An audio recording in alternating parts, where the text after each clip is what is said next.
إن الحمد لله نحمده ونستعينه من يهده الله فلا مضل له ومن يضلله فلا هادي له وأشهد أن لا إله إلا الله وحده لا شريك له وأشهد أن محمدا عبده ورسوله أما بعد وعليكم السلام ورحمة الله وبركاته. நபி அலைஹி ஸலாத்து வஸ்ஸலாம் அவர்கள் கூறியதாக சமூக வலைதளத்திலே ஒரு பதிவு இடப்பட்டுள்ளது.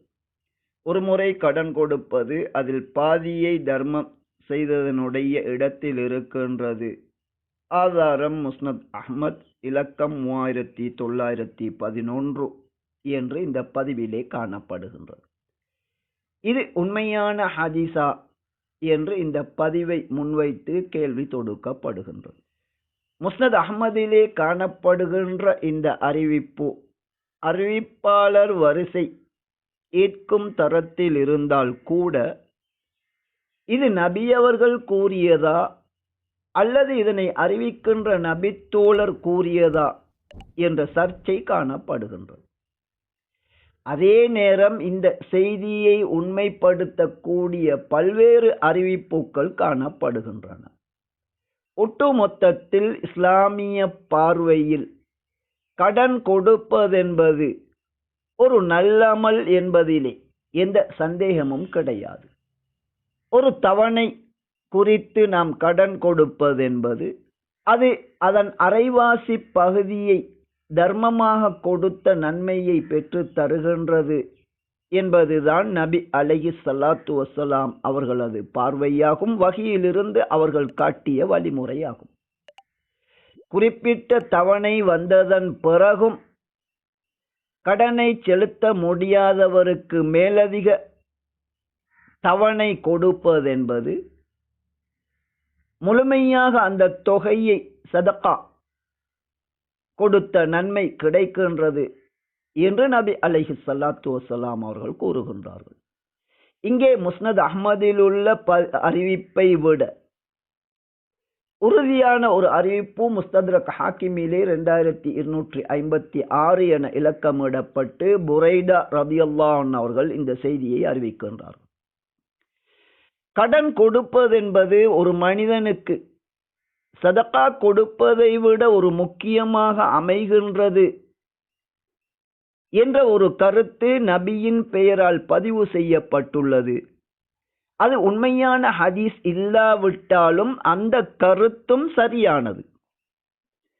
ஒரு மனிதன் கடன் கேட்டு வருகின்றான் என்றால் உண்மையிலே அவனுக்கு தேவை இருக்கின்றது என்பதுதான் அதன் கருத்தாகும்.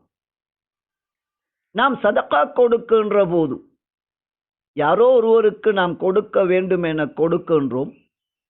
ஒரு சில நேரங்களில் அவர்களுக்கு அது கட்டாயம் தேவை என்ற நிலை கூட இருக்காது.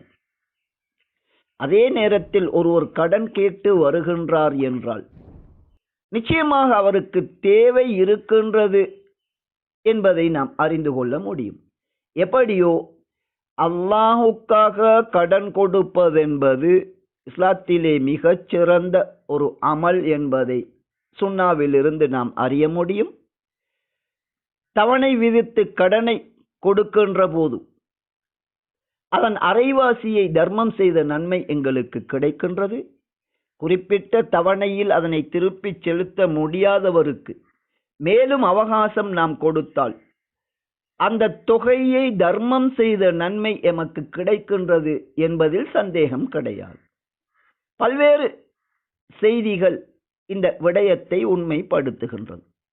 அதே நேரம் இன்றைய வியாபாரத்திலே எமது சமூகத்தில் மிக பெரும்பாலானவர்கள் உடனடியாக பணம் செலுத்துவதென்றால் ஒரு விலை, தவணை அடிப்படையில் வாங்குவதென்றால் அதிலிருந்து அதிகரித்த வேறு ஒரு விலையை ஹலாலாக்கி இருக்கின்றார்.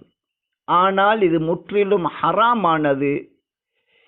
கடன் கொடுத்தல் என்ற மிகச்சிறந்த நல்லமலை சமூகத்திலே இது நீக்கி இருக்கின்றது. இந்த உண்மையை நீண்ட காலம் குர்ஆன் சுன்னாவை தெளிவுபடுத்துகின்ற நாம் கூறி வருகின்றோம். இந்த உண்மையை சமகாலத்தில் வாழ்ந்து மறைந்த நாசிருத்தீன் அல்பானி என்ற ஹதீஸ் கலை அறிஞர் இந்த செய்தியை இது நம்பகமானது என கூறி அதன் கீழே குறிப்பு எழுதுகின்ற போது இந்த உண்மையை எடுத்து காட்டியிருக்கின்றார். வியாபாரத்திலே உடனடியாக பணம் செலுத்தும் போது எந்த விலைக்கு விற்கின்றார்களோ தவணை வியாபாரம் என கூறி அதிலிருந்து அதிகரித்து விற்கின்றார்கள்.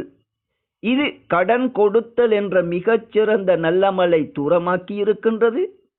வட்டி முறையிலான கடன் வியாபாரத்தின் போது அதிகமாக பெறுவதை சமூகத்திலே பரப்பி இருக்கின்றது. எப்படியோ கடன் கொடுத்தல் என்பது இஸ்லாத்தில் ஒரு நற்காரியமாகும். அது பற்றிய விவரத்தையே இந்த ஹதீஸ் கூறுகின்றது. அதிகம் கடன் கொடுத்து சதகா செய்த நன்மையை பெறுவதே முஸ்லிம்களின் வழிமுறை என்பதை நபி அலைஹி ஸலாத்து வஸ்ஸலாம் அவர்கள் தெளிவுபடுத்தி இருக்கின்றார்கள்.